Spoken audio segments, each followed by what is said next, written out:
Chapter 8, A Talk at Home.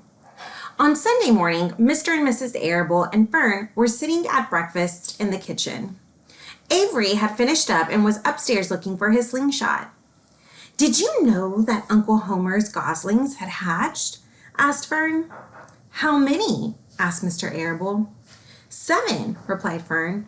"There were 8 eggs, but one didn't hatch, and the goose told Templeton she didn't want it anymore, so he took it away." "The goose did what?" asked Mrs. Arable, gazing at her daughter with a queer, worried look. "Told Templeton she didn't want the egg anymore," repeated Fern. "Who is Templeton?" asked Mrs. Arable.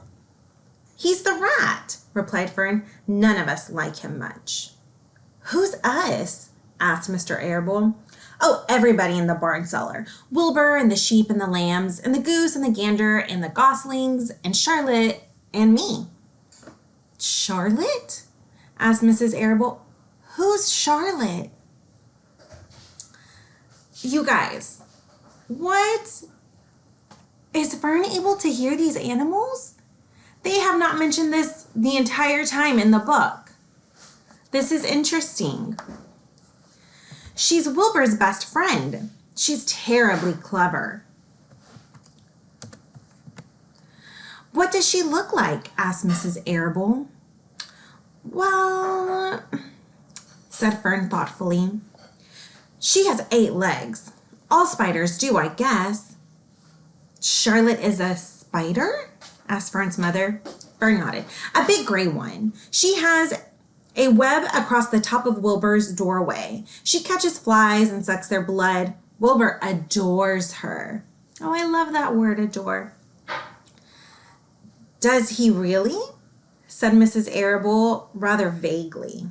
She was staring at Fern with a worried expression on her face. Okay, you guys, I want you to take this moment to stop and jot. What do you think her family is thinking? What is Fern's family thinking of her right now? Go ahead and stop and jot. "Oh, yes, Wilbur adores Charlotte," said Fern. "Do you know what Charlotte said when the goslings hatched?" "I have the faintest idea," said Mr. Arable. "Tell us." "Well, when the first gosling stuck its little head out from under the goose, I was sitting on my stool in the corner, and Charlotte was on her web. She made a speech. She said, 'I am sure that every one of us here in the barn cellar will be gratified to learn that after 4 weeks of unremitting effort and patience on the part of the goose, she now has something to show for it.' Don't you think that was a pleasant thing for her to say?" "Yes, I do," said Mrs. Arable. "And now, Fern, it's time to get ready for Sunday school, and tell Avery to get ready. In this afternoon, you can tell me more about what goes on in Uncle Homer's barn. Aren't you spending quite a lot of time there? You go there almost every afternoon, don't you?" "I like it there," replied Fern. She wiped her mouth and ran upstairs.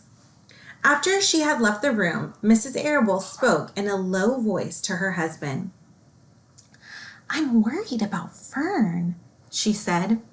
"Did you hear the way she rambled on about the animals pretending that they talked?" Mr. Arable chuckled. "Maybe they do talk," he said. "I've sometimes wondered. At any rate, don't worry about Fern. She's just got a lively imagination.